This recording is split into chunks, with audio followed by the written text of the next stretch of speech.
आज़ाद कश्मीर के ज़िला कोटली की तहसील खोटा का एक नौजवान है जिसने दुबई के अंदर भारी रकम को लेकर यहाँ से फ़रार हो गया। और इस वाक़े की जब इंक्वायरी हुई और तस्दीक करने की कोशिश की तो पता चला कि ये लड़का जो मोहम्मद शाहज़ेब इसका नाम है और जो यहाँ पर नाम जो रिकॉर्ड हुआ उसमें वो जैन के नाम से था और ये एक मोबाइल शॉप है वो काम कर रहा था। और वहाँ पर जब कोई डिलीवरी करने के लिए उसको भेजा गया तो उसने डिलीवरी की है और वहाँ से जो रकम वापस हुई है उसको रकम देकर इसको एक्सचेंज में भेजा है कि आप जाकर एक्सचेंज में ये रकम डिपॉजिट करवा के आ जाओ। तो रकम लाखों में थी, लाखों दिरहम थे उसके पास। तो वो कह रहे हैं कि ये लाखों दिरहम लेकर वहाँ से वो फ़रार हो गया।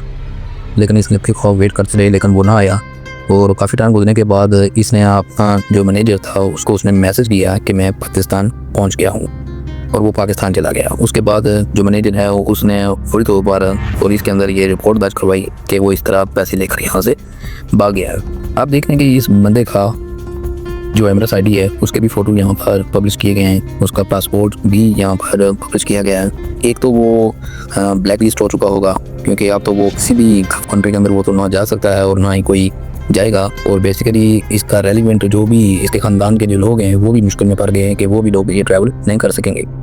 और बात करने का मकसद ये है कि देखें इससे पहले भी हमारे जो पाकिस्तानी हैं उनका इमेज यहाँ पर बहुत ज़्यादा ख़राब था और पाकिस्तानी को पहले भी वीज़े नहीं दिए जा रहे थे। और जहाँ कहीं जॉब के लिए आप जाते हैं तो नेशनलिटी पाकिस्तानी देकर वो आपको जॉब के लिए भी ऑफर नहीं करते, वो रिफ्यूज़ कर देते हैं। उसकी मेन वजह यही थी कि कम लोगों के ऊपर वो ट्रस्ट नहीं कर रहे। और जिस तरह कहा जाता है ना कि 5 उंगलियां बराबर नहीं होती हैं, इसी तरह हर बंदे बराबर तो नहीं हो सकते, हर बंदे की सोच एक जैसी नहीं होती। लेकिन मजबूरी है कि ये लोग हम पर यकीन नहीं करते और लोग कहते हैं कि भाई इससे पहले भी हम कितनी बार ट्रस्ट कर चुके हैं लेकिन हर बार हमें धोखा देने वाले पाकिस्तानी या कश्मीरी ही होते हैं।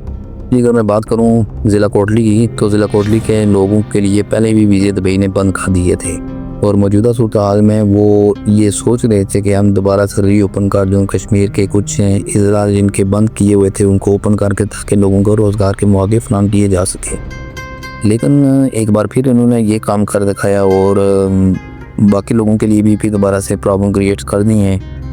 यकीनन ऐसे लोग कमज़ोर लोग होते हैं जो अपनी इज़्ज़त भी गंवा बैठते हैं और दूसरे लोगों के लिए भी शर्मिंदगी का बायस बनते हैं। और स्पेशली हमारे पाकिस्तानी होने का ये एहसास दिला रहे हैं लोग। पहले भी हमें गलत लफ्ज़ों से यहाँ पर याद करते हैं, गलत अंदाज से हमारे साथ गुफ्तगू करते हैं, जॉब के लिए आप दर दर की ठोकरें खाते हैं लेकिन लोगों को काम अच्छी पोस्टों पर तो काम मिलता ही नहीं है। तो जो नॉर्मल काम है वो भी आप लोगों को नहीं देते।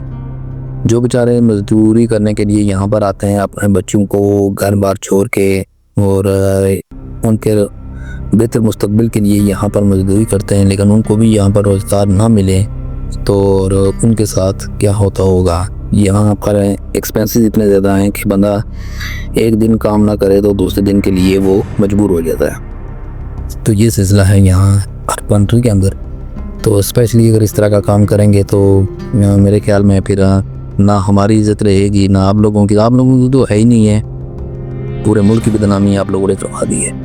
पिछले साल भी मैंने एक वीडियो बनाई थी जिसमें एक लड़के ने यहाँ पर एक मार्केट वॉक लगा दी थी और एक लड़की का उसने मर्डर कर दिया था।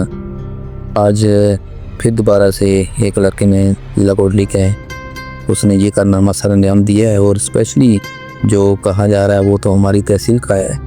लेकिन चलें फिर भी हम देखते हैं कि वो कौन सा लड़का है और जो इस तरह का इतने बड़े जो उसने ट्रैप किया और इतना बड़ा फ्रॉड किया और करके भाग गया है।